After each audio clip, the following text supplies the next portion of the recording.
So I want to introduce you to Carlo Treviso, who very graciously flew in from Chicago to present his new book. You'll find this book, I think, fascinating. You'll find his lecture fascinating. So I'm just going to leave it to Carlo, and he's going to give you this wonderful tour of Sicilia and Siciliana and this historical thriller. Historical thriller. So I'm turning it over to him. All right, thank you. Good evening. My name is Carlo Treviso. I'm the author of the new historical thriller novel titled Siciliana, or Siciliana in Sicilian. First, please let me extend a big thank you to the Dante Alighieri Society of Massachusetts. It's a real pleasure and honor to be speaking tonight here at your great organization, so thank you very much. I thought I'd start by speaking for about 30 minutes and then open the floor up to questions and have more of a dialogue, which I always find to be quite fun. So let's get started. As I said, my name is Carlo Treviso, and I'm named after my late grandfather, my nanu, the original Carlo Treviso. So in the Treviso family, I'm the firstborn son to be born on American soil. And as such, I received the great honor of carrying on my nanu's name. Nanu was a shipwright from Porticello, Sicily, a small fishing village outside of Palermo. He built all kinds of boats by hand, fishing boats, rowboats. He took great pride in his work, and he used to say, "It's not the blade that makes the man, it's the man that makes the blade." And this was in reference to his adze, which is considered a shipwright's most important carving tool. And on the outside, Nanu was a skilled craftsman and was as tough as nails, pun intended. But underneath that tough exterior, he was incredibly creative. He had the soul of an artist. In the early 70s, Nanu moved the family from Porticello to Milwaukee, Wisconsin, where there was a growing community of Sicilian immigrants there. And as a shipwright, Nanu was not at all shy about his love and appreciation for Venetian gondolas. He loved Venetian gondolas, their sleek design, their elegant allure. And when I was a child, I had the impressionable experience of watching my nanu build 3 gondolas in his garage alongside my dad and uncle. My uncle Antonio is pictured here. Nanu eventually launched the gondolas on the Milwaukee River as a small business. This was my nanu's not so subtle way of saying, I love my culture and I'm going to celebrate and conserve it through my creativity. On the left is a picture of the former Milwaukee mayor of Milwaukee, christening one of the bows. And there on the right, the gondolas were even featured in a brochure photo shoot for the Milwaukee Tourism Bureau. And because of this, they became quickly known as the darlings of Milwaukee. And not even a year later, Nanu partnered with Milwaukee's oldest cultural festival, Festa Italiana, and offered rides to festival goers on the lakefront lagoon. And the local news here even covered the story, and I thought it would be fun to share with you the short clip right now. Festa Italiana, Milwaukee's oldest ethnic festival, captures the spirit of Italy. And one family of gondola makers rose in the romance of Venice to Milwaukee shores. Tracy Robinson has the story. Newlyweds Rosa and Carlo Testa from Sicily are honeymooning here in Milwaukee, and to their delight, they found a romantic reminder of their homeland, the gondola. Cousin Rose Cornelison translates. And it's kind of nostalgic for them also to come and see this, to be able to go on a ride like this, to go on the gondola. The Venetian-style boats are built by Milwaukee's very own Treviso family of gondoliers. We just try to bring back a little piece of Italy, of Venice, so to speak, on the Milwaukee River. Father Carlo and brothers Gaetano and Antonio build the boats in their garage as a hobby. So far, the Trevisos have built 3 gondolas at a cost of 7 months and $8,000 each. It gives you a romantic feeling that, you have to go to Venice to experience the same thing. So if you can't afford a flight to Venice, you can enjoy a romantic ride on a gondola right here in Milwaukee for about $11 per person.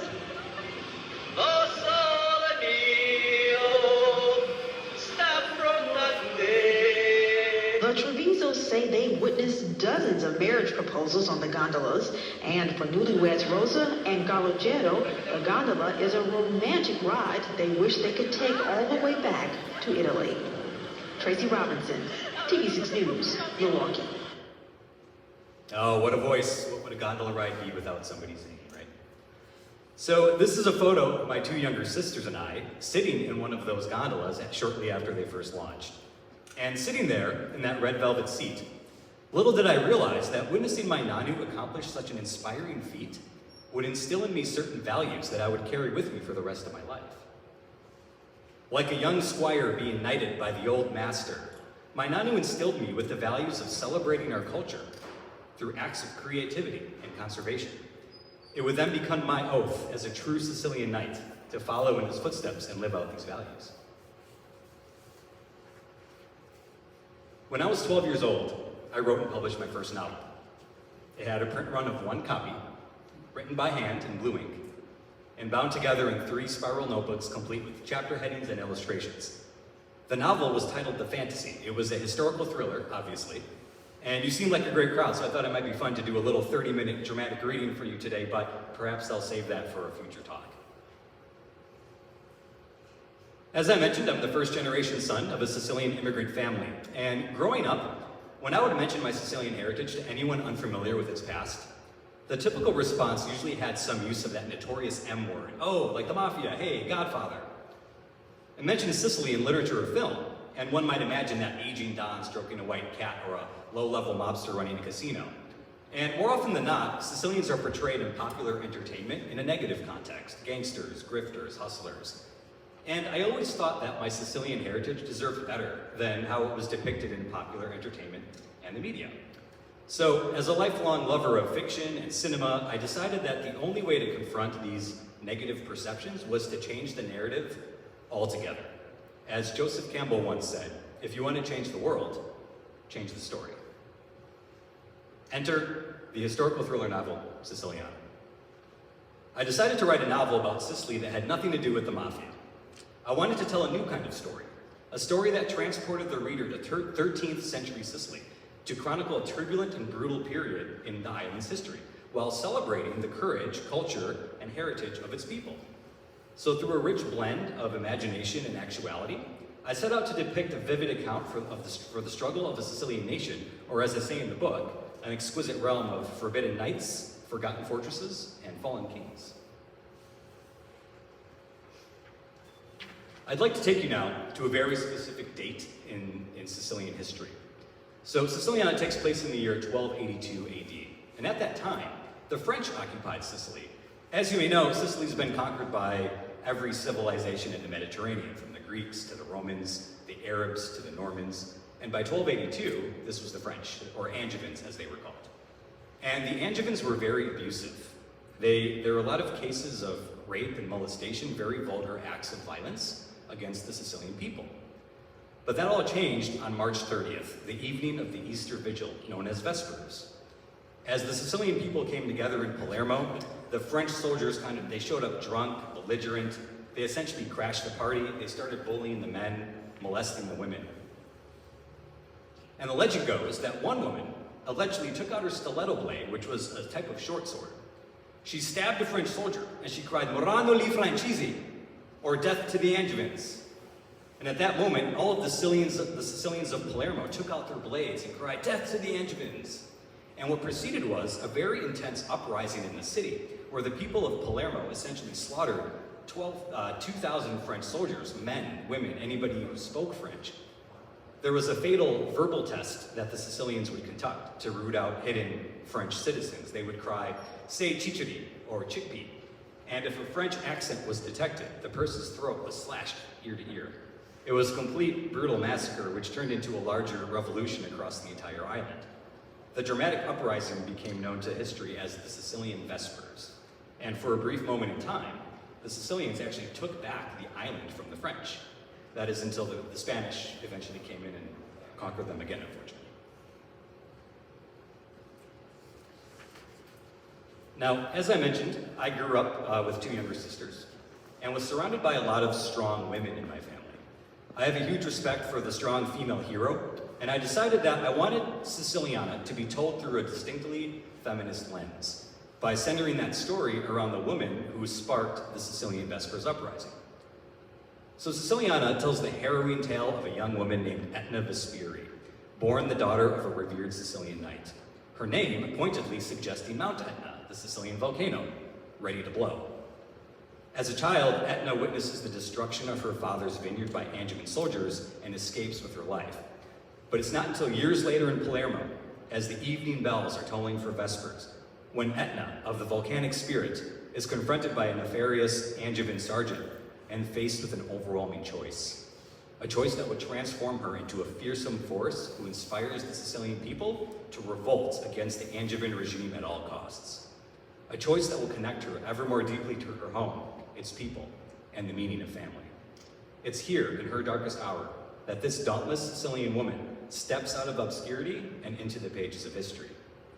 The legend of Siciliana is born. And as a fun fact, in writing the characterization for Etna Vesperi, I drew inspiration from my own sister, Andrea. I intentionally incorporated my sister's appearance, strength, personality into the character. So Etna herself then, you could say, becomes a tribute to my own sister, to whom I also dedicate the book. Now, on top of this broader revolution story, I wanted to give the reader a taste for the various cultural influences that were left upon Sicily. I talk about the Greek influence, the Arabs, the Normans. The Greeks, for example, were the culture that brought grapes to the island. Mount Etna, the largest volcano in Europe, provides the perfect condition for growing grapes. It has coarse, rocky soil, it's fast draining, full of nutrients from the lava, and what you get is a cindery, berry-like red wine known as Etna Rosso. Though it was the Arab conquest that I think brought all of the best stuff. They introduced foods like arancini and pistachio and cannoli, that famous cannoli, gelato, or should I say they perfected the process of making gelato. Now, you're probably wondering, how do they make gelato on an island that was scorching hot? Well, it's actually quite simple. You go up to the mountains, you collect some snow, you bring it down, you mix it with milk, fruits, nuts, and what you get is a very rudimentary form of ice cream or gelato. And the Normans, of course, they built the opulent fortress-like palaces and cathedrals that you can currently see in Palermo, where the Holy Roman Emperor Frederick II established the first Sicilian poetry school, which is actually credited for laying the foundation for what would eventually become the formal Italian language. So there's a lot of history there. Siciliana even depicts elements of the Swabian or German influence. So in the 13th century, there was an order of knights who swore to protect the kingdom of Sicily. They were called the Ordo Teutoni, the Teutonic Order. And in the opening pages of Siciliana, the Teutonic Knights are outlawed by the French tyrant Ray Carlo and are driven underground, forced into a life on the Rhine. Some escaped to the Holy Land, while others were able to disappear into the routines of daily life and created a secretive network of informants, safe houses, and call signs in order to communicate with one another. That is until the fateful night of Vespers, when the Teutonic Knights finally resurge from hiding to help Etna and the Sicilian rebels take back the island from the Angevins. So by incorporating the intrigue of the Teutonic Knights throughout the novel, it allowed me to go deeper into what I call Sicily's knight lore and bring another perspective of the personalities and groups that existed on the island during that time. Throughout Siciliana, I revisit a recurring theme that Sicily was the original melting pot of the Mediterranean, a human stew of cultures and civilizations. That scary-looking guy there in the corner, he represents the dangerous French villain known as General Guy de Rochefort. So in the novel, Rochefort is a blood-hungry and genocidal warmonger, and he plans to eradicate all of the Sicilians from the island. And throughout the story, he frequently refers to Sicilians as having dirty blood. He says they have the blood of gypsies, which he uses as an insult against them to describe the mishmash of cultures that makes up the Sicilians' bloodline. So this is a screenshot of my actual DNA breakdown, where you can see my colorful Sicilian cocktail. While it's 75% Italian Sicilian, you can see there's a little Greek, there's a little Levantine, North African, all these representing the various conquerors and cultures in Sicily over the past 3 millennia. So suffice it to say, if General Rochefort were here today, he would likely have my pretty little head on his chopping block.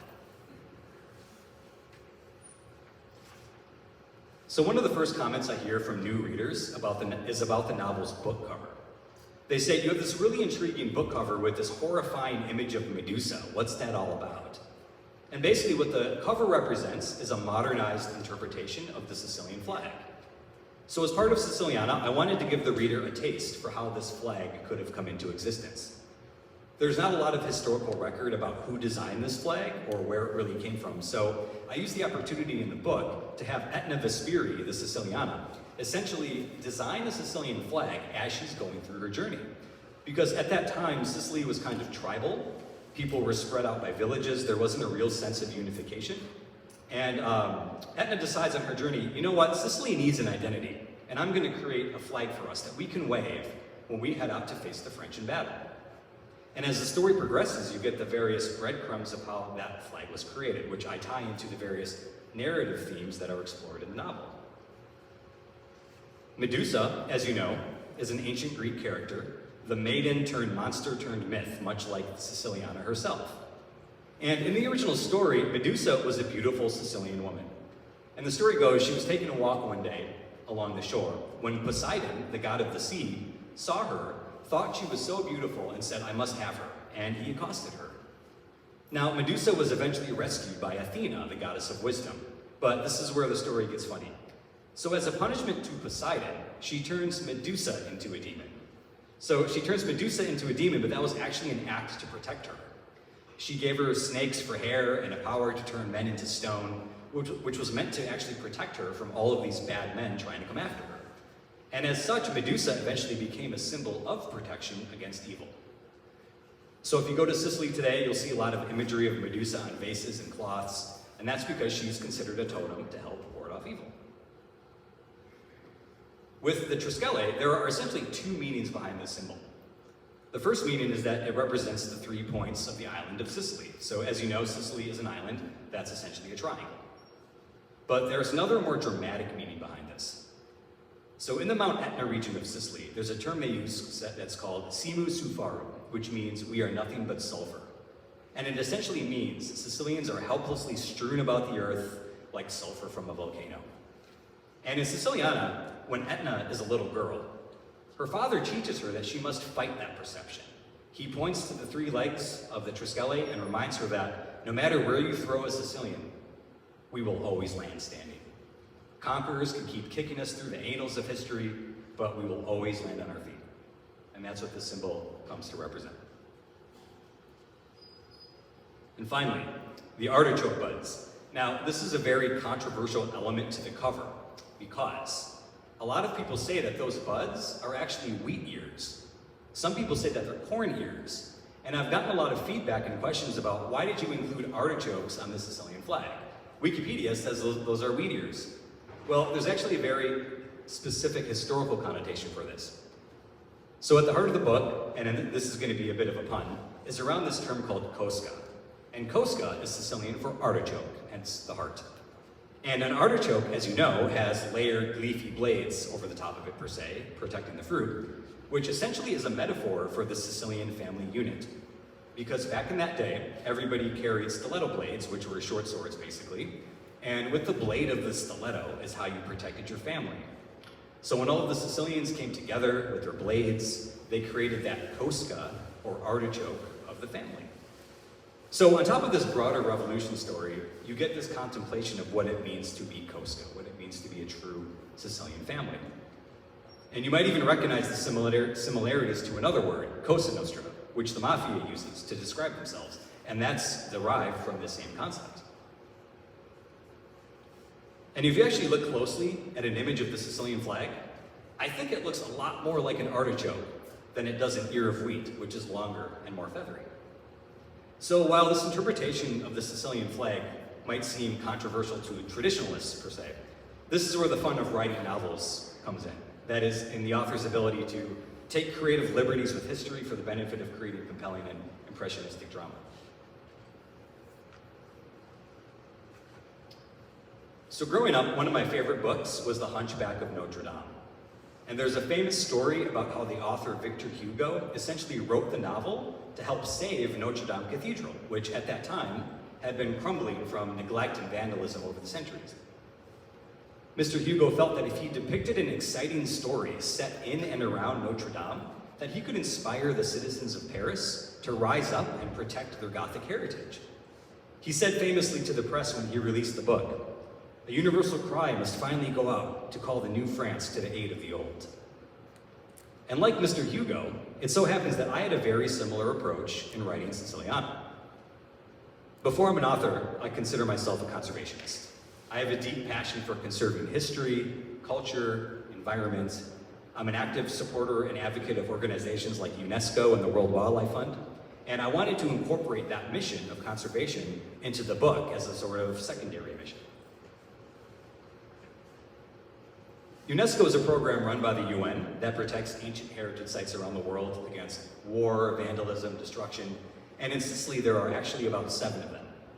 For example, in the city of Palermo, Palermo Cathedral is the famous Norman-built cathedral that towers over the city's main streets. And many of the scenes in Siciliana are set against these real locations, so you can actually go there. You can walk around where the characters walked. You can see where the battles were fought. I wanted readers to be able to read the book and then go to Sicily and actually experience these places for real. And you can say, oh, this is the cathedral where Etna held her rally, or this is the slope on Mount Etna volcano where the Sicilians fought the French. I wanted to help give readers a sense of appreciation that these places actually exist and that you can still visit them today, and hopefully help conserve them for future years to come. These are actual photos from my sister Andrea that she took on her trip to Sicily this past summer. I mean, what a perfect thing to do, to go to Sicily while reading Siciliana, while you're actually there in the land. And she took pictures in front of the actual locations where the story takes place. You'll see here Palermo Cathedral, the slopes of Mount Etna, and even the Taormina Greek Theater, which is where the 3rd act climax of the novel takes place. So in Taormina, there's a big battle scene where the people essentially follow the example of Palermo and rise up against their oppressors as well. And on the environment side, the World Wildlife Fund has a program in Sicily that protects their native birds of prey on the island. And that program is called Life Conrasi. And it focuses on these 3 raptors that are shown here. And as such, I decided to incorporate eagles and eagle symbolism into the book in various ways. I mean, there are quite a few plot Easter eggs that I won't get into here, but if I've done my job right, the reader should come away from Siciliana with a majestic and vivid portrait of eagles and eagles in Sicily.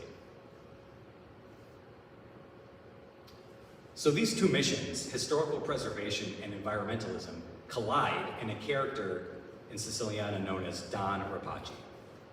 So Don Rapaci is a mysterious knight who works in the shadowy streets of Palermo to essentially terrorize and assassinate unsuspecting Angevin soldiers. As a self-appointed vigilante and protector, he's made it his life mission to protect Sicily's culture against the French, who are desecrating and outlawing their traditions and way of life.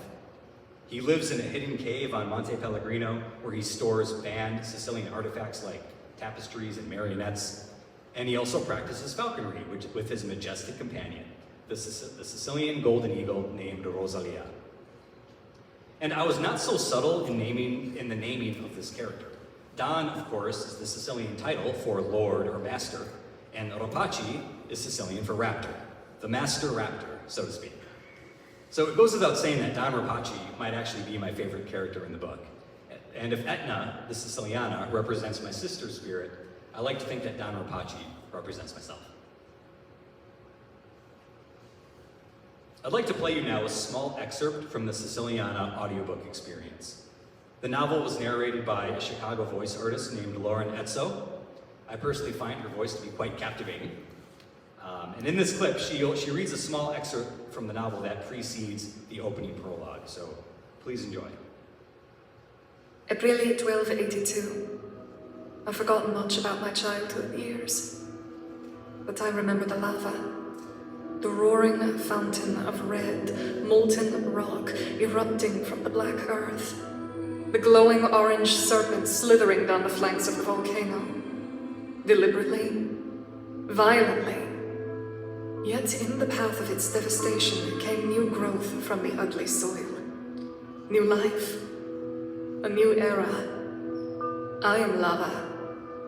I am Siciliana.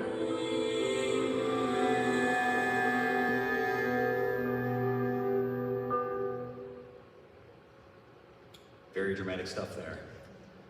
So, reflecting back on that night, sitting in my nanu's gondola, the night I was spiritually knighted and instilled with his values, little did I realize how fully and completely I would actually be following in his footsteps. Not only in the writing of Siciliana, but also in a curious little incident that would transpire a few months after I published the book, and I'd like to tell you about that now. So back in September of this year, I had the incredible honor of being invited to participate in my hometown of Milwaukee's 2022 Festa Italiana celebration. It was a fantastic event, a sold-out crowd, and in attendance that weekend was my little cousin Emmanuel, pictured here getting his book signed by me. And Emmanuel came up to me and he told me a story about how his teacher asked everyone in his class to bring a book to school to read during their quiet time. And of course, he decided to bring in Siciliana. But it wasn't until I was driving home that night back to Chicago when the gravity of that moment truly hit me. So here was a 14-year-old kid whose popular introduction to his own heritage was not The Godfather or Goodfellas, but an empowering and celebratory action-adventure tale about Sicily and Sicilian culture. Here was a kid who got to see his older cousin celebrating his culture in an exciting and engaging way, much like I did with my nanu growing up.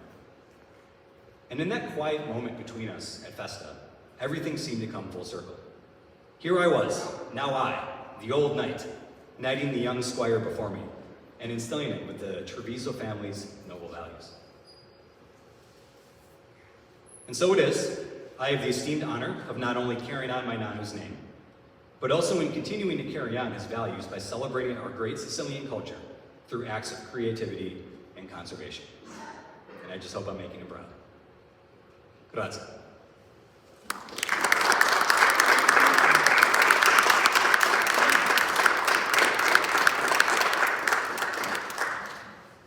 So I thought it'd be fun to open up the floor to questions and have more of a dialogue at this time.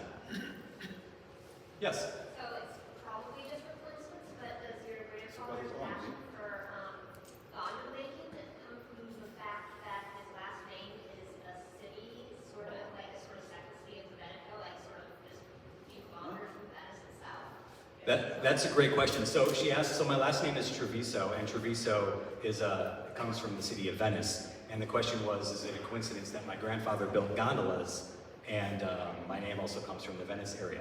And to my understanding, yes it is. I think it is a coincidence. I actually haven't done the research on this to really confirm whether or not my family did come from the Venetian area. But given the fact that it was kind of known that you would, when you immigrated around the world, you would take the last name from the city you came from. So there is a good chance that at some point in history, my ancestors came down from the Venice area and settled in Sicily.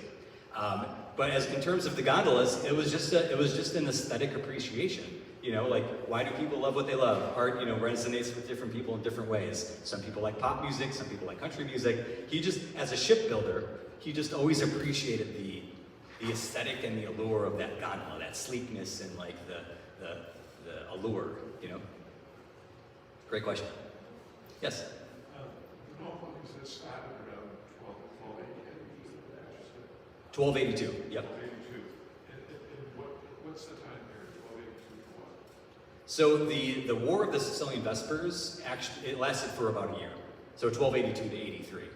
And spoiler alert, and anybody can find this on Wikipedia, but what happened is that the Spanish eventually came in and helped the Sicilians fight, but then they took over. They never left. They came in and they never left. So the Spanish came in and then they reigned on the island for the next, I don't know, 200, 500 years. So it doesn't go, there's nothing in the book relevant to Sicilian history after that time. No, the book very much is a very condensed time frame. So that speaks to the thriller genre. So like I mentioned, Sicilian is a historical thriller, and what that means is it's written in a very urgent kind of tone. So short chapters, cliffhangers, a very compressed time frame. So the book really only covers a period of maybe 2 weeks, because like it's supposed to kind of keep you engaged in the present moment. I'm just going to add something. I think the premise of your book to show that Sicily is very different from the stereotype, okay, is a call to all Italian authors or Italian American authors to try to set the record straight, not only about Sicily but for the rest of Italy. I think it's a very commendable approach to what you've done, and the book is really, really well written, and you're absolutely true. When you read this book, you want to go from page to page to see what's happening. It's a book that is extremely well written, and congratulations on it. Well done. Yes, thank you. To that point, I've had quite a few people come up to me in person, and on Amazon people leave reviews, and it's one of those books that people say, you know, I started reading at 9 o'clock at night, I was just gonna read a few chapters, and then since they're so short, and they have cliffhangers at the end of it, I read the next one, and the next one. And I'm like, oh gosh darn it, and they keep reading, and then before they know it, it's 2 in the morning. So that was the best thing that I've probably ever heard. That is absolutely true, because when I read the book the first night, I only intended to read like for 15 minutes, and I read the first 200 pages. Because it keeps you going. You want to turn the page. You really have to. I want to also say, the Carlo will be here if you want to purchase the book, and he'll sign it. They'll make great Christmas gifts. But it is definitely a book that if you read it, you want to turn the next page. You want to see what happens to get to that very last page.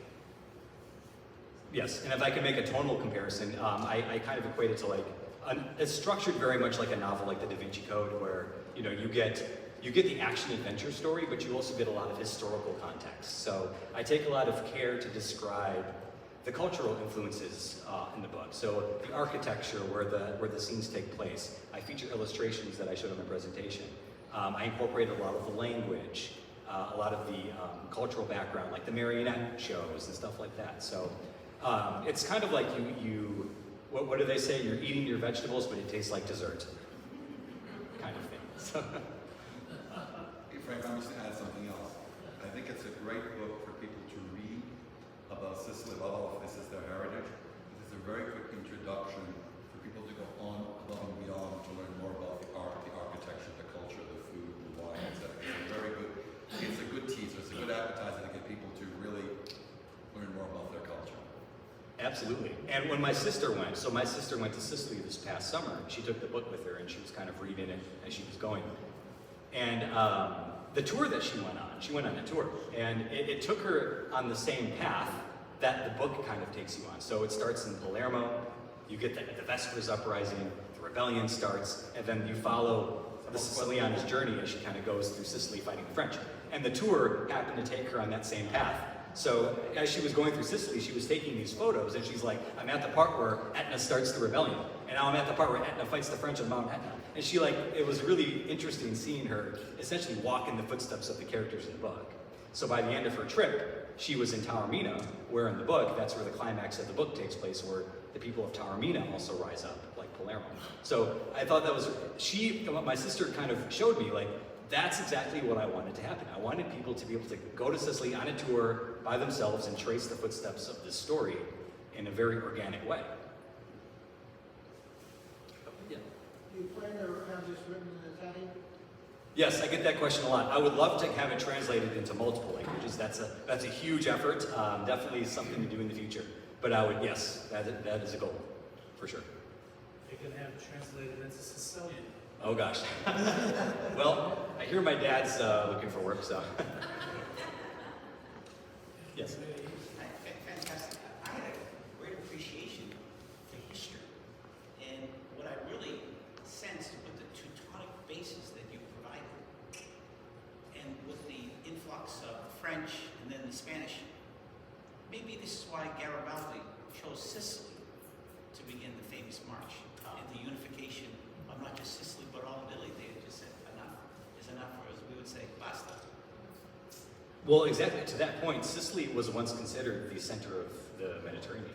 I mean, you had Africa, Israel, Europe, and that Sicily was smack in the middle. So as people were cross-migrating and conquering each other, Sicily was always that stop. And it was full of lemons and wheat and all this kind of stuff, so it was the breadbasket. So that's probably what, I mean, it was said that Sicily was once the breadbasket of Rome. So when the Romans took over, they really helped, propagate those wheat fields, and they used the wheat to feed the Roman expansion across the entire planet, basically. So, I mean, there's probably a reason why military leaders would start in Sicily based on the resources there. And, oh, yes? I apologize if I offend anybody, but I don't know how well your research was. I'm Sicilian. Folklore, what I've heard, I've never seen it in writing, but from what I understand, many of the French soldiers were removed with a certain part of their anatomy, which was put into barrels and sent back to King Charles in Naples. That is most likely definitely true, yes. The book has so if I may speak to that for a minute, I'm glad you asked. So during the Sicilian Vespers uprising, which it hits like about right in the middle of the book. So you have a little bit of plot to go through. You get the uprising, and then you get to the revolution, the rest of the story. And according to the historical records that exist about the Sicilian Vespers, it was incredibly violent and vulgar. I don't talk about that specific story where they were gutting French soldiers and putting their entrails into baskets. But there is a lot of other things I talk about which are pretty intense. But yeah, I mean, there was a lot of violence back then. But again, this is not I wouldn't say it's a pro-violence book at all. So at the end, I kind of talk about how, violence is never the answer, and like, sometimes it can be used for good. And I have a little, statement at the end there. But yeah, I mean, I'm not shy about the historical violence shown in the novel, based on the history. Yeah. So that's it. I'm remiss to. I forgot to say something. I really forgot to say. I have to say that Dante Alighieri also has a language school. I totally forgot to bring up the fact that we have a premier language school here. So if anyone's interested in learning Italian, we teach Italian to adults. Okay, so if you're interested, come to that. Other thing we'd like to invite you. We have some Sicilian wine. As we're doing Siciliana, so we have some Nero wine and some hot hors d'oeuvres. So you're more than welcome to have a glass of wine and just chat with the author. Like, this book is available for sale. We'll sign it for you, dedicate it to whomever. Absolutely. So we thank you for coming. Cent'anni, as we say. Cent'anni.